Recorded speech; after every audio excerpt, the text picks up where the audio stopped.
ಗೌರಿ ಗಣೇಶ ಹಬ್ಬಕ್ಕೆ ಇನ್ನೊಂದೇ ದಿನ ಬಾಕಿ ಇದೆ. ಹೊನ್ನಾವರ ಪಟ್ಟಣದ ಮೂರುಕಟ್ಟೆಯಲ್ಲಿ ಗಣೇಶ್ ಶೇಟ್ ಮಾಡಿರುವ ಸಿಂಧೂರ ಗಣೇಶನ ಮೂರ್ತಿಗಳು ಎಲ್ಲರ ಆಕರ್ಷಣೀಯ ಕೇಂದ್ರಬಿಂದುವಾಗಿದೆ.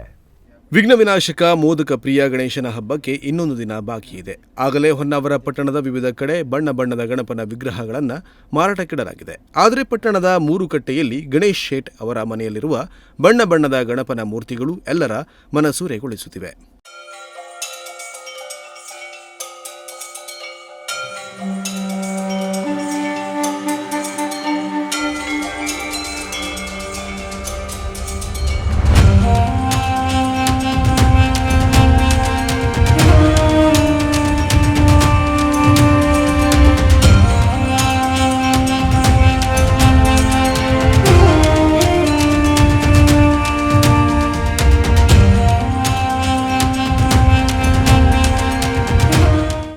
ಮೊದಲು ಗಣೇಶ್ ಶೇಟ್ ಅವರ ತಂದೆ 90 ಬಗೆಯ ವಿವಿಧ ರೀತಿಯ ಗಣೇಶನ ಮೂರ್ತಿಗಳನ್ನು ಮಾಡುತ್ತಿದ್ದರು. ಆದ್ರೀಗ ಗಣೇಶ್ ಶೇಟ್ ಗೋಲ್ಡ್ ವ್ಯವಹಾರಿಯಾಗಿದ್ದು ಅಪ್ಪನ ಪರಂಪರೆಯನ್ನು ಉಳಿಸಿಕೊಂಡು ಬಂದಿದ್ದಾರೆ. ತಾವೇ ಮನೆಯಲ್ಲಿ ಸುಂದರವಾದ ಗಣೇಶನ ಮೂರ್ತಿಗಳನ್ನು ಮಾಡುತ್ತಿದ್ದಾರೆ. ಗಣೇಶ್ ಶೇಟ್ ಕೈಯಲ್ಲಿ ಅರಳಿದ ವಿವಿಧ ವಿನ್ಯಾಸಗಳ ಹಾಗೂ ವಿವಿಧ ಬಣ್ಣಗಳ ಕಾಂಬಿನೇಷನ್ನಲ್ಲಿ ಮಾಡಿದ ಗಣಪನ ಮೂರ್ತಿಗೆ ಭಾರೀ ಬೇಡಿಕೆ ಇದೆ.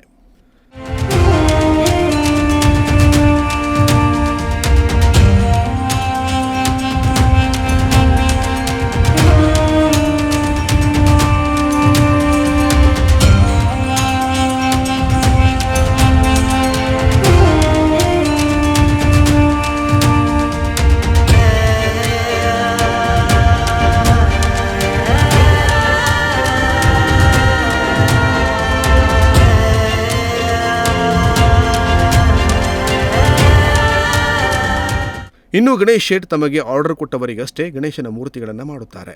ವ್ಯವಹಾರಗಳ ಒತ್ತಡದಲ್ಲಿ ಅಪ್ಪನಂತೆ ಹೆಚ್ಚಿನ ಮೂರ್ತಿಗಳನ್ನು ಮಾಡಲು ಸಾಧ್ಯವಾಗ್ತಿಲ್ಲ ಎನ್ನುತ್ತಾರೆ. ಇನ್ನು ಗಣೇಶ್ ಶೇಟ್ ಅವರು ಮಾಡುವ ಸಿಂಧೂರ ಗಣಪನ ಮೂರ್ತಿಗಳಿಗೆ ಸಿಕ್ಕಾಪಟ್ಟೆ ಡಿಮ್ಯಾಂಡ್ ಇದೆ.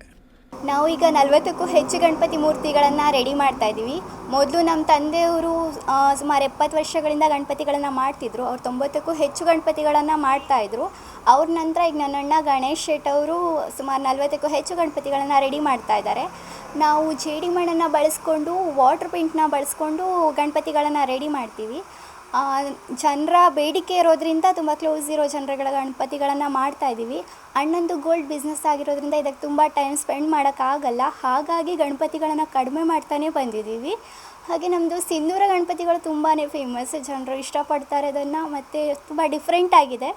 ಕೆಲಸ ಎಲ್ಲ ಚೆನ್ನಾಗಿ ನಡೀತಾ ಇದೆ. ಜಾಸ್ತಿ ಟೈಮ್ ಸ್ಪೆಂಡ್ ಮಾಡೋಕ್ಕಾಗಲ್ಲ, ಗಡಿಬಿಡಿಯಲ್ಲಿ ಮಾಡ್ತೀವಿ. ಆದರೂ ಕೂಡ ಖುಷಿಯಲ್ಲಿದೆ. ಒಂಥರ ಡಿಫ್ರೆಂಟ್ ಆಗಿರುತ್ತೆ. ಕಲರ್ಸ್ ಎಲ್ಲ ಬಳಸ್ಕೊಂಡು ಪೇಂಟಿಂಗ್ ಮಾಡೋದು ಇದೆಲ್ಲ. ಒಟ್ಟಲ್ಲಿ ಗಣೇಶ ಚತುರ್ಥಿಗೆ ವಿವಿಧ ರೀತಿಯ ಗಣೇಶನ ಮೂರ್ತಿಗಳು ಪಟ್ಟಣದ ಮಾರುಕಟ್ಟೆಗೆ ಲಗ್ಗೇಟಿವೆ. ಆದರೆ ಗಣೇಶ್ ಶೇಟ್ ಅವರ ಮನೆಯಲ್ಲಿ ಬಣ್ಣ ಬಳಿದುಕೊಂಡು ಸಜ್ಜಾಗಿ ಕುಳಿತ ಗಣಪ ತನ್ನನ್ನು ಪ್ರತಿಷ್ಠಾಪಿಸಿ ಎಂದು ಎಲ್ಲರನ್ನೂ ಕೈಬೀಸಿ ಕರೆಯುವಂತಿದೆ.